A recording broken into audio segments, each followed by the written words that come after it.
لبیک اللہم لبیک۔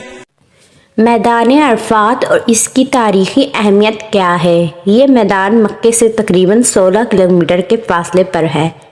میدان عرفات سال کے 365 دن غیر آباد رہتا ہے اور اس میں صرف ایک دن کے 8 سے 10 گھنٹوں کے لیے 9 ذی الحج ایک عظیم الشان شہر بنتا ہے۔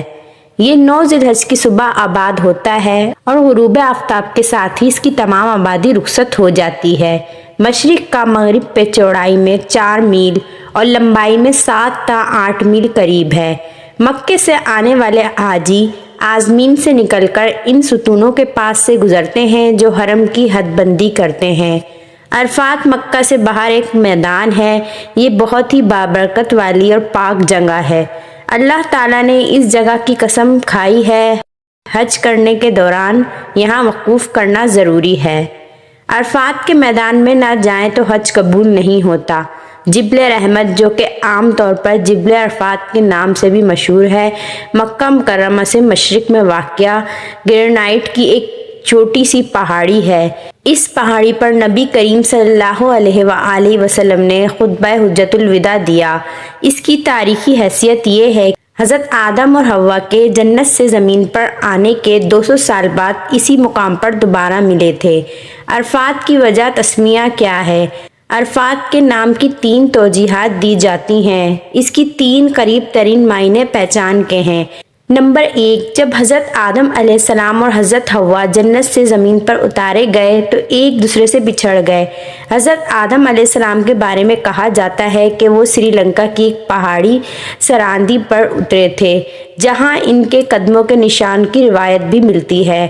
اما حوا کو جدہ کے مقام پر اتارا گیا تھا جہاں ان کا مزار بھی ہے۔ حضرت آدم علیہ السلام روئے زمین پر خود کو تنہا محسوس کر رہے تھے، اس لیے وہ حوا کی تلاش میں نکل پڑے اور اسی عرفات کے میدان میں ان دونوں کی ملاقات ہوئی۔ یہاں دونوں نے ایک دوسرے کو پہچان لیا۔ نمبر 2، دوسری وجہ یہ ہے کہ حضرت ابراہیم علیہ السلام کو حضرت جبرائیل علیہ السلام نے مناسک حج سکھائے تھے جو انہوں نے جان لیے تھے۔ اس جاننے کو عرفہ کہا جاتا ہے۔ نمبر 3، تیسری وجہ یہ ہے کہ اس مقام پر لوگ اپنے گناہوں کا اعتراف کرتے ہوئے توبہ استغفار کرتے ہیں۔ روز محشر یہیں حشر برپا ہوگا اور دنیا کے تمام لوگ اللہ تعالیٰ کو پہچان لیں گے، اور اس میدان کا ذکر قرآن حکیم میں ہے۔ ارشاد باری تعالیٰ ہے، جب تم عرفات سے لوٹو مشعر حرام کے پاس ذکر الہی کرو۔ سورۃ البقرہ آیت نمبر 198۔ علماء کرام اس آیت کی تفسیر بیان کرتے ہیں کہ 9 ذی الحج کو فجر کی نماز کی ادائیگی کے بعد سورج نکلنے کا انتظار کریں اور زوال آفتاب سے پہلے پہلے عرفات پہنچ جائیں تاکہ وقت پر وقوف ہو جائے کہ جیسے ہی مغرب کا وقت شروع ہو عرفات چھوڑ دیا جائے۔ مزدلفہ میں ایک اذان اردو اقامت کے ساتھ پہلے مغرب کی نماز ادا کریں اور دوسری اقامت کہہ کر عشاء کی نماز ادا کی جائے۔ وقوف عرفات حج کا رکن اعظم ہے۔ یہ وقوف ہوا 1 منٹ کا ہی ہو، اس کی ادائیگی فرض ہے۔ حضور اکرم صلی اللہ علیہ وآلہ وسلم کا فرمان مبارک ہے، وقوف عرفات ہی حج ہے۔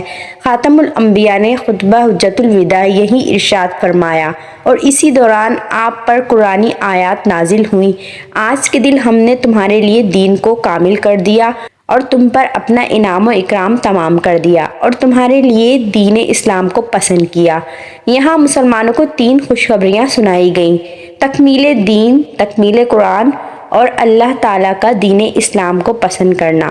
ان خوشخبریوں سے مسلمانوں کو سرشار کر دیا گیا۔ صحابہ کرام کا حضور اکرم صلی اللہ علیہ وآلہ وسلم کے ساتھ حج کرنا، جمعے کے دن حج ہونا اور عرفات کا میدان ہونا۔ سبحان اللہ عظیمہ، سبحان اللہ وبحمدہ۔ اللہ تعالیٰ سے دعا ہے اللہ تعالیٰ ہم سب کو توفیق عطا فرمائے، حج بیت اللہ نصیب فرمائے اور ہمارے پیارے نبی صلی اللہ علیہ وآلہ وسلم کے صدقے عرفات کے مقام پر وقوف کرنے کی توفیق عطا فرمائے۔ آمین یا رب العالمین۔